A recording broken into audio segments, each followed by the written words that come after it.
said that he didn't catch colds. He said specifically, I don't let colds catch you.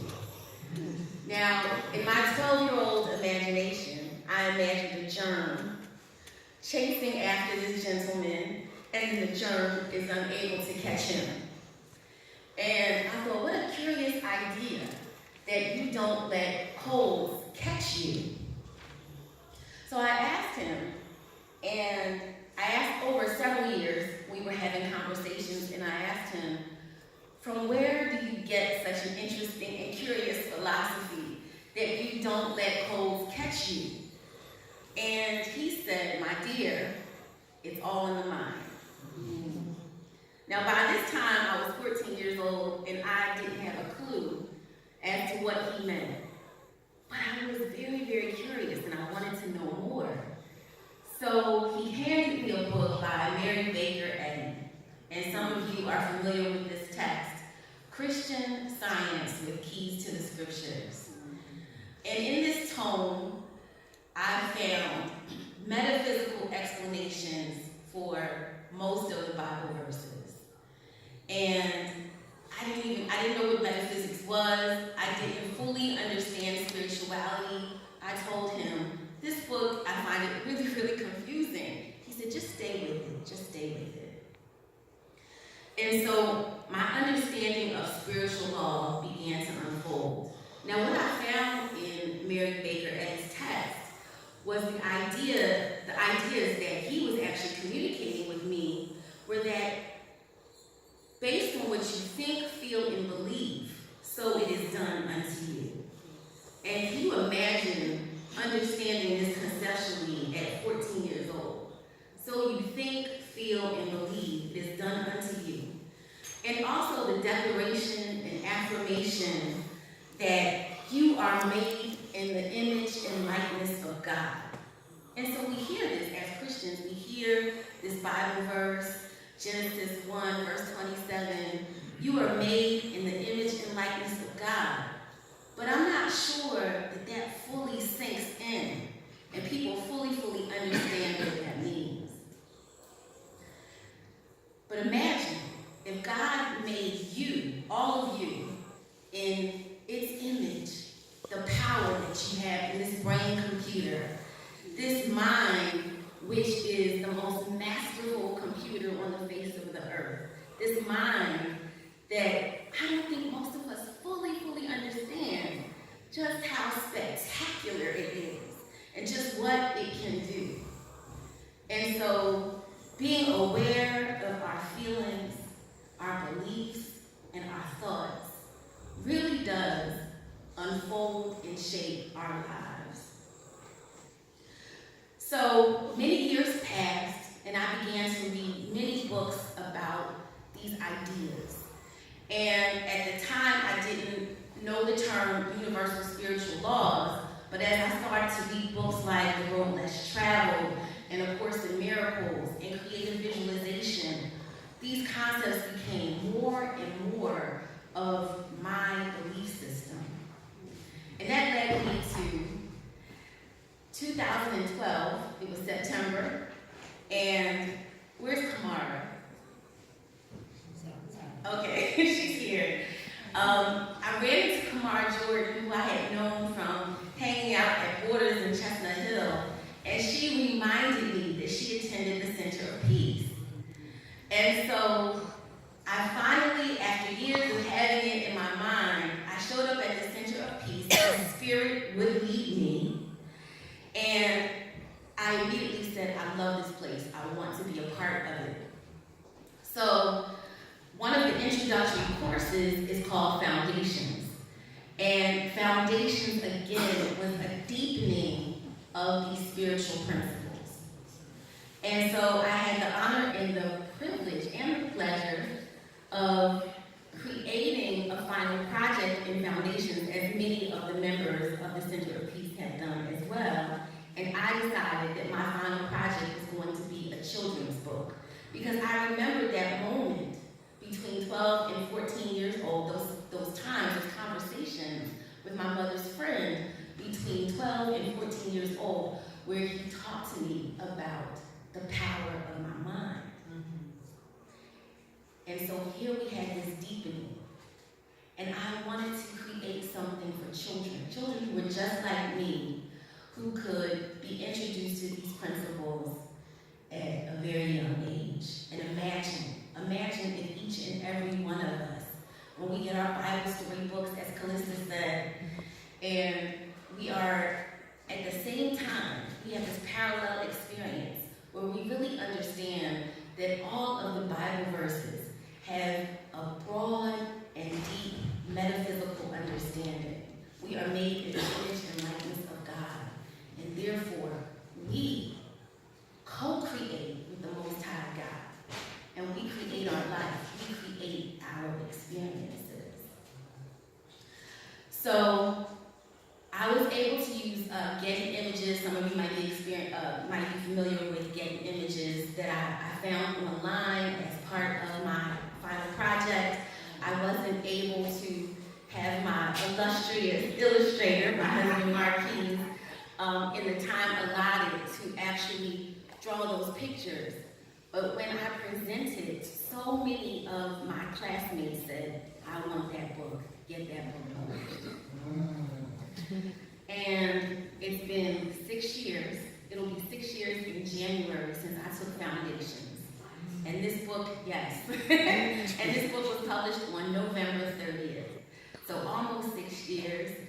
And in that time, Mark was able to illustrate for the book, and we actually added a message to parents and teachers to the book. We added an appendix to the book, and I'll let Mark talk a little bit more about his process in creating the pictures. Mark?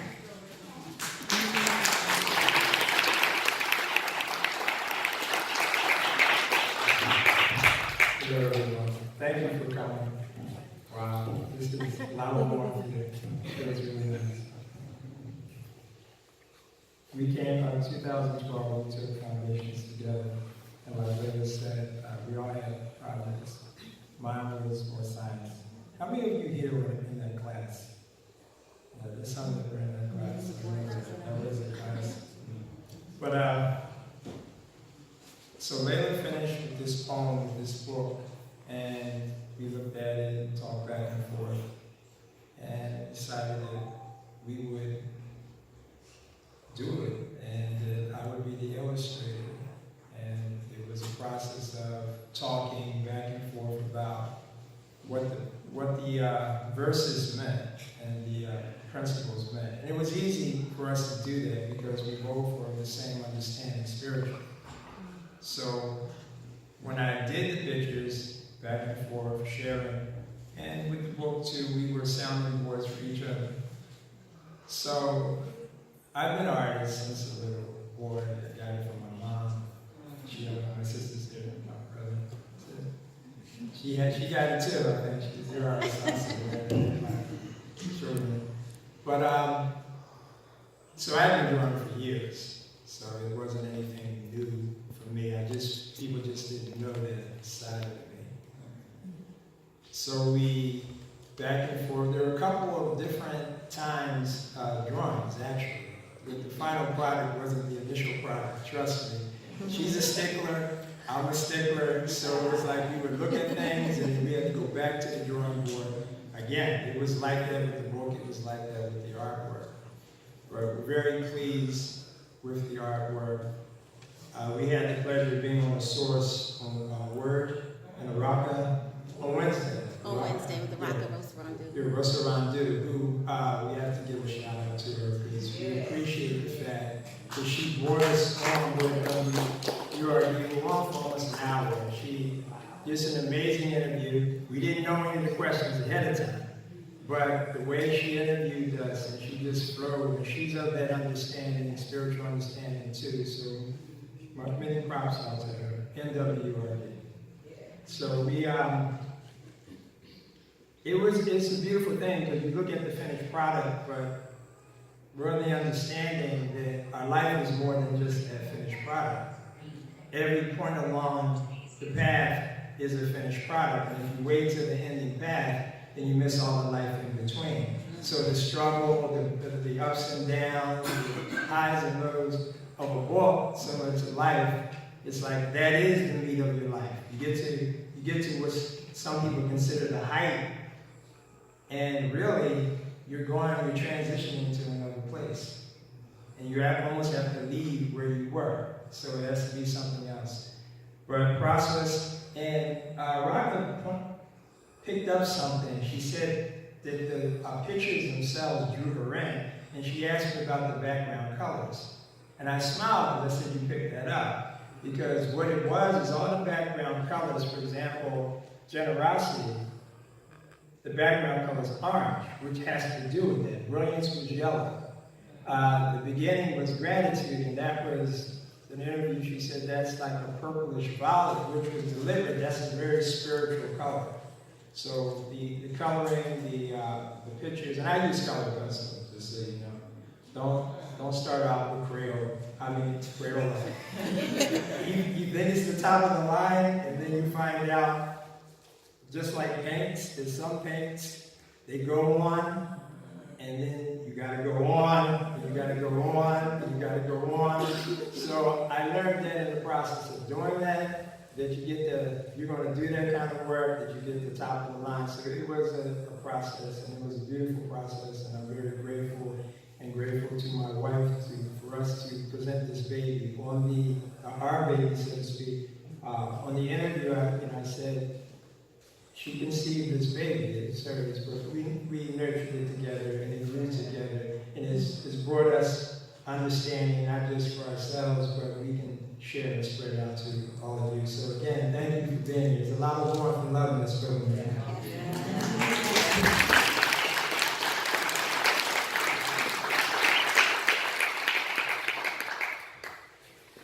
So at this point, I'm going to read the message to parents and teachers. And for those of you who can see, I hope you can see in the back. You can follow along with me. So, a message to parents and teachers.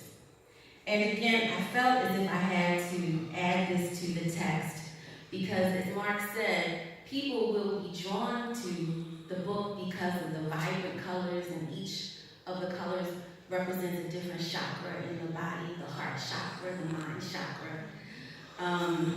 But everyone doesn't fully understand spiritual law. And for some people who do, I thought maybe I could just whet their appetite a little bit more, and hopefully once they read the message to parents and teachers, they would be able to maybe broaden and deepen their understanding, and then also, as they read along with their children, they can offer more explanation. So when I first heard of the law of attraction, I felt a deep resonance. Always a seeker of universal truth, I believe that this awareness appeared in my life at the exact moment that I was ready to receive it. Knowing the common adage, believe, achieve, and receive, I understood the law intuitively. I also recalled Matthew 7:7, ask and it will be given unto you, seek and you shall find. These principles are deeply rooted in American colloquial speech, yet in our complex world, we are challenged to believe that concepts as simple as these are our birthright. We are connected to a divine power that expresses itself through love and law. These laws are always working regardless of our awareness or acceptance of them. When we are mindful of these laws, along with our thoughts, feelings, and beliefs, we activate the unlimited powers, resources, and gifts of the universe. Spiritual laws have the same significance as physical laws. Our spiritual masters have taught these laws throughout time in myriad ways, in countless languages and innumerable cultures. The Bible, the Torah, the Quran, the principles of Ma'at, the Bhagavad Gita, the Tao Te Ching, and volumes of poetry and philosophy acknowledge the existence of these laws. Throughout the 5 years as a student of universal spiritual laws, it occurred to me that if children were taught that religious principles were founded on spiritual laws that function with the same efficacy as physical laws, i.e. the law of gravity, that the recognition and utilization of these laws could become routine. Children could develop a habitual practice of expecting and manifesting their highest potential.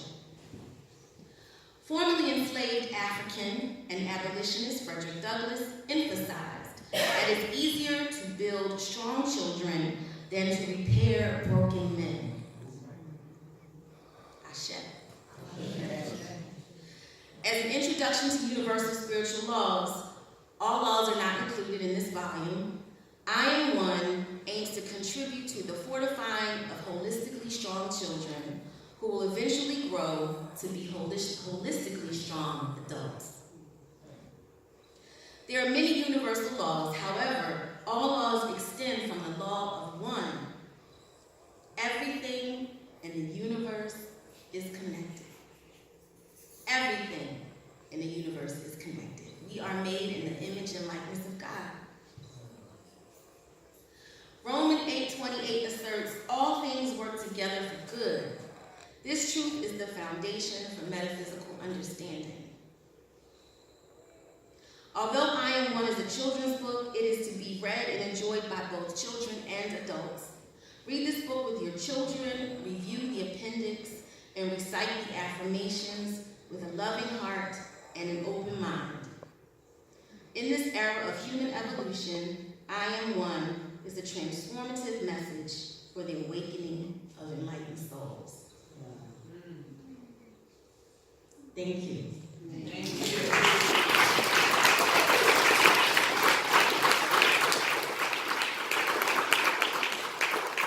So at this point, we're going to read the verses, and then we are going to compare the verses to the explanations in the appendix, and then we're going to open the floor for questions and answers.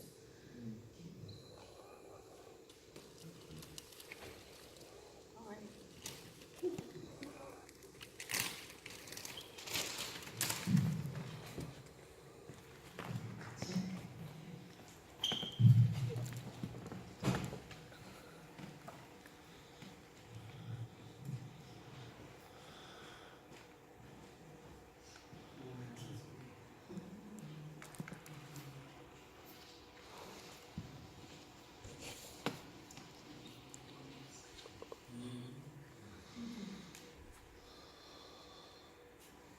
I am grateful.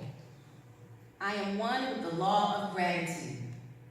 Knowing that the universe is bountiful, I give thanks for its magnitude.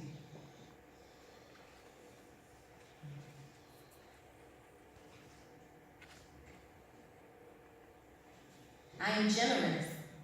I am one with the law of flow. All good gifts surround us.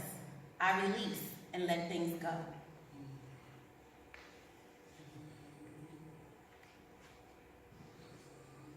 I am graceful. God surrounds me in grace. I am intentionally mindful of God's divine embrace.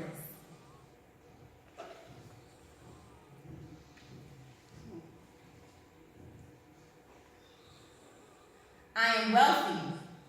I am one with the law of abundance.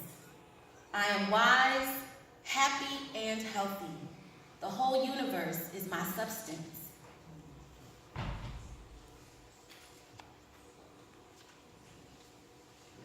I am magnetic. I attract what I believe. My thoughts are prophetic. I create what I perceive.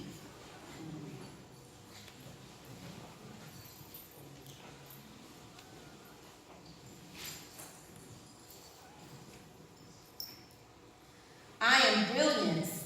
I am one with the law of success. I am universal intelligence. I am a creative genius.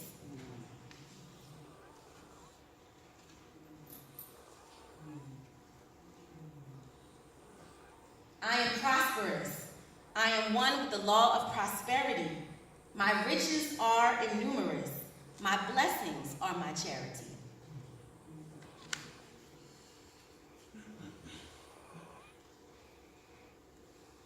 I am pure.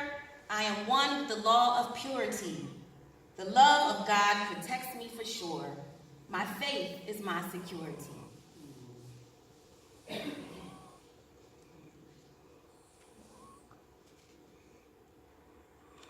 I am forgiving. I am one with the law of forgiveness. I let go of the past to serve the living and activate Christ consciousness.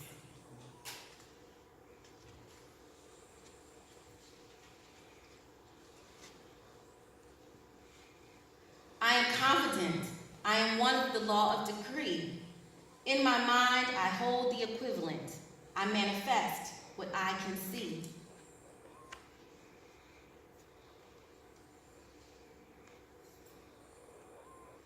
I am whole. I am one with the law of healing. I am perfect in body, spirit, and soul. My health reveals my feelings.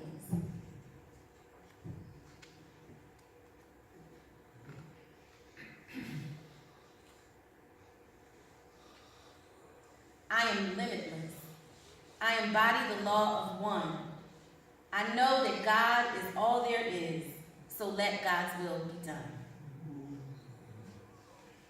The end.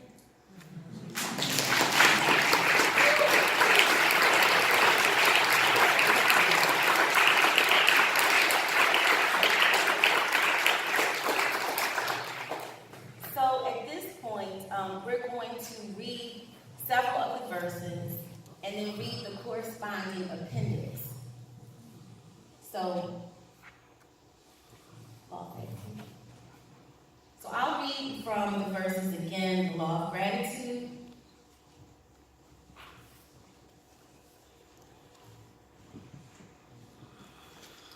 I am grateful. I am one with the law of gratitude.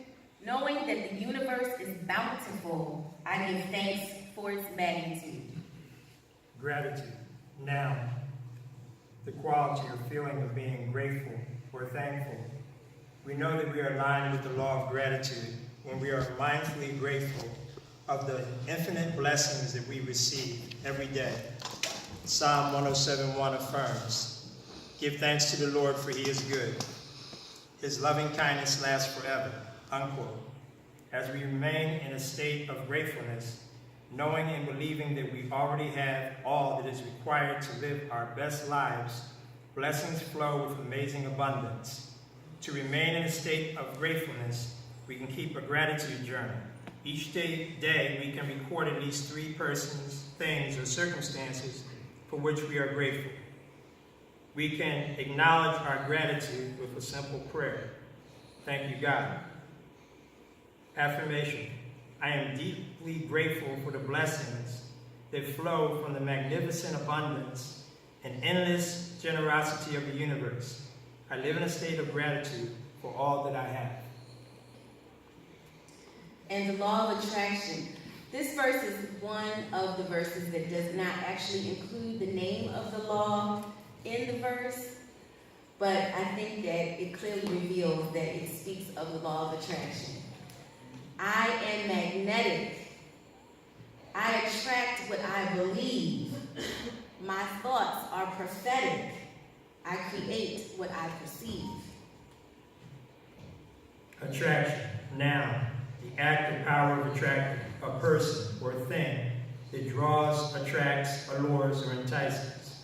The law of attraction affirms we attract into our lives that which we think, feel, and believe. When our thoughts, feelings, and beliefs get impressed upon the law of attraction, the results are a direct manifestation of our deepest self. The extent to which we do not understand the circumstances and conditions that we attract into our lives reflects the extent to which we are not in touch with our own thoughts, feelings, and beliefs. Romans 12:2 proclaims, "Do not be conformed to this world, but be transformed by the renewal of your mind, that by testing you may discern what is the will of God, what is good and accessible and perfect," unquote. In other words, to proactively utilize the law of attraction, we must be mindfully aware of our thoughts, feelings, and beliefs.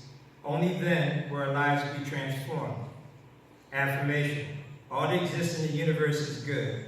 I am part of that good. Therefore, all that I attract into my life is good. And then finally, the law of success. I am brilliance. I am one with the law of success. I am universal intelligence. I am a creative genius. Success, noun, the accomplishment of an aim or purpose. We are aligned with the law of success when our thoughts, feelings, and beliefs resonate on the same vibrational level as our desired outcome. We must set a clear intention and work diligently and consistently towards our goals regardless of the obstacles that we may perceive along the journey. When a seed is planted in the ground, a metamorphosis occurs in the soil that we cannot see until the plant emerges. Just as we trust that the physical laws of nature are working, we must also trust, be patient, and have faith that the spiritual laws are working. Matthew 6:33 declares, "Seek first the kingdom of God and his righteousness, and all these things will be added to you." Unquote. Success requires faith in God, ourselves, and the process of life. When we truly believe in ourselves and know what we want, we succeed. Affirmation. I know that God always says yes. I will succeed to the degree that I believe.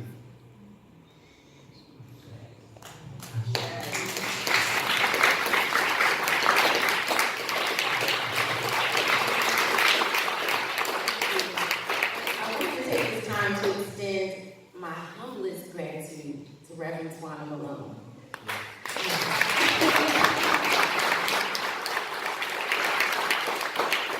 Your support has meant more to us than I can put into words, and I will continue to tell you that for as long as I can. Thank you. And to the members of the Center of Peace who are family to us, and we all resonate. You have one C note on the guitar string, but when you have 100 playing, it just lifts up everything. So thank you very much.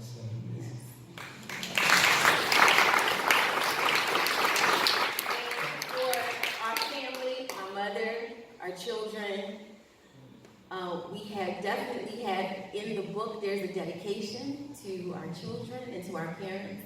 And we also have sisters and brothers and cousins and extended family present. So thank you very, very much.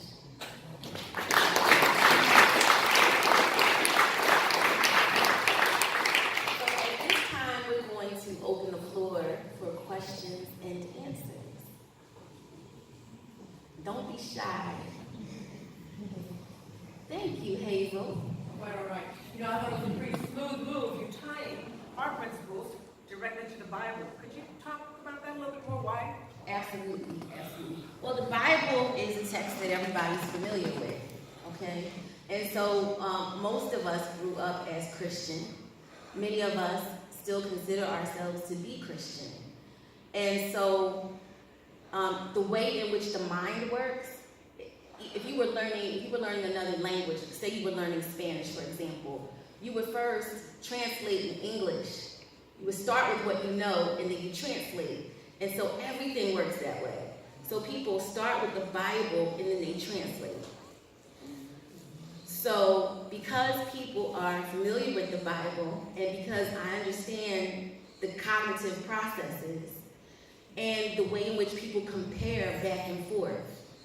So this is not religion. These are spiritual principles. So some people might ask the question, well, this is not in the Bible, so it must not be correct.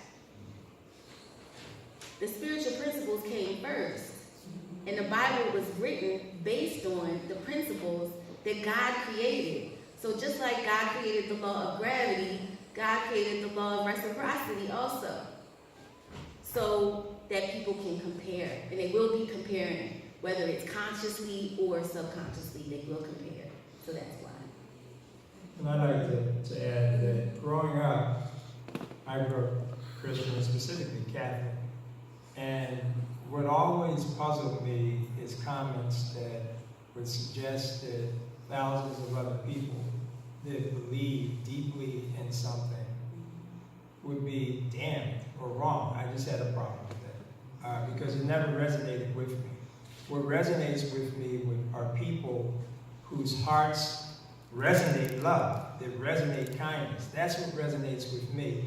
And if they're Muslim or Buddhist or Baptist or Catholic, so be it. Because when I look and I research and read all the different books that Layla mentions in her introduction, I see a common thread. And it's that thread that's most important to me. The other stuff is doctrine. It's not universal. It's more secular because it doesn't necessarily apply to every time, to every culture. But spiritual laws supersede time and supersede culture. And that's why this works for me. That's why it resonates with me. And I can see the goodness or the spiritual principles in any religion, and I can remove myself from the dogma or the doctrine. And it's a way for all of us to come together, and I think that it's been used to keep people apart, the dogma and the doctrine.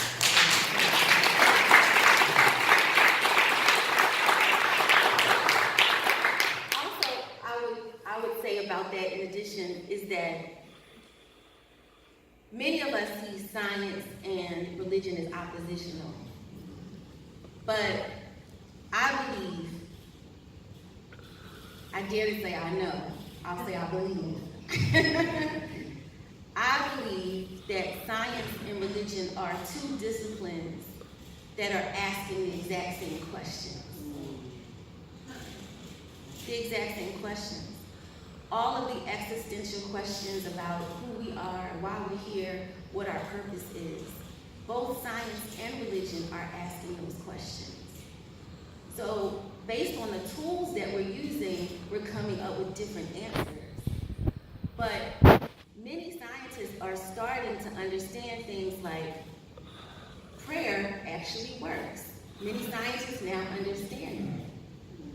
And so even if they don't believe in a God, a personified God, because human beings, we have the tendency to want to personify everything. So even if they don't believe in a personified God that's in the sky handing down rewards and punishments at random, they still believe in principles. They believe in balance. They believe in energy. They understand all of these things. So scientists have come to understand that prayer works if for no other reason than the fact that people believe it. So then that goes back to the power of the mind, right? This dynamic computer that God created that is the most powerful machine in the world. So I know, Hazel, that you didn't ask all of that, right? But thank you for the question because that sparked many questions that a lot of people have. Anybody else? Jamil? So probably big sis, big brother. Thank you, love. It was amazing how simple you made very profound concepts. And it begged the question, why a children's book? And how in the world would you be able to focus the language in a way that adults and children could understand the ideas? So why a children's book? I kind of talked a little bit about that in the beginning, that these principles were first introduced to me when I was 12. And it was through Mary Baker Eddy's Science with Keys to the Scriptures, which is a difficult read even for an adult. But that book really set the pace for me. And so as a result of reading that book, which I didn't completely understand, but you understand that when you're reading, ideas go into your subconscious mind. And so I stayed with it, and I read more, and I read more, and I continued to compare the things that I was learning at church with the things that I was reading. And so at this point in my life, well, at the point where I actually wrote the book in 2012, early 2013, I thought, if I could speak to my 12-year-old self, what would I say? So, I think the one thing that everyone struggles with, to some degree, is we're sentient beings, and we have these five senses. And because we have these five senses, if we don't perceive it through the five senses, we start to doubt that it exists, even though there's something deeper inside of us that always tells us something different. And even though we see it all around us, most of us have cell phones. And if you ask people how they work, most people don't know how they work. They say, oh, it's some, energy that's going through it. But our senses can't pick it up. I mean, gravity, people say they know it works. It's in the book. But who sees the gravity? They just know if they jump up, they come down. And technically, you're not even coming down, you're coming toward. Because to say you're coming down is to say there's a top and bottom to the earth. The earth is a circle, it's spinning. You can't come down. If you could see yourself in space, you would be doing like this. You'll probably go mad. Because the people on this side are doing this, and the people on this side and this side, there's no top and bottom. But we accept that as if that's okay. So if we can accept that, and we can accept sound that we can't hear, we can accept the fact that that these cell phones can take what looks like invisible energy and turn it into sound. We can accept that. Then to say that the other is impossible is almost going against our own five senses. And I think that's more a learned thing, because children don't have that problem.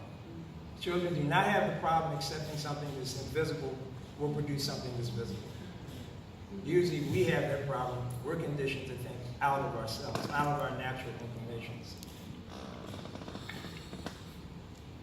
Pamela? How would you recommend a parent and a child to utilize this book on I visualize, Can you repeat what she said? she said, how do I visualize a parent and a child utilizing this book on a daily basis? As I was writing, I visualized children memorizing it. I remember, I keep going back to this memory I have of my first Kwanzaa celebration 30 years ago. And I saw these little kids saying, Emoja means unity, Kuji Jakalia, self-determination, and I thought, wow. And they just knew it off the top of their heads. So as I was writing, I was thinking, I am grateful. I am one with the law of gratitude. So I was thinking children memorizing it as a mantra, and to the extent in which they didn't understand it, they could have conversations with their parents about it. What does that mean? What does it mean to be grateful? Why is it important to be grateful? Even children old enough to write, keeping a gratitude journal, writing down all of the things for which they are grateful. Why is that important? Yeah. It's a process. All of us are part of the process. I don't know if anyone that's here that's perfected it just yet. I guess we probably wouldn't be here if we did. So it's a process, and this has to be the memorization becomes part of it. We get conditioned through society all the time. The same things are coming into our ears. We're repeating the same things being said to us. Buy this, buy that. You're nothing until you get this, you get that. Drummed into our memory constantly. If you don't have this, if you don't look like this, if you're not this, constantly. And it works. Because if that's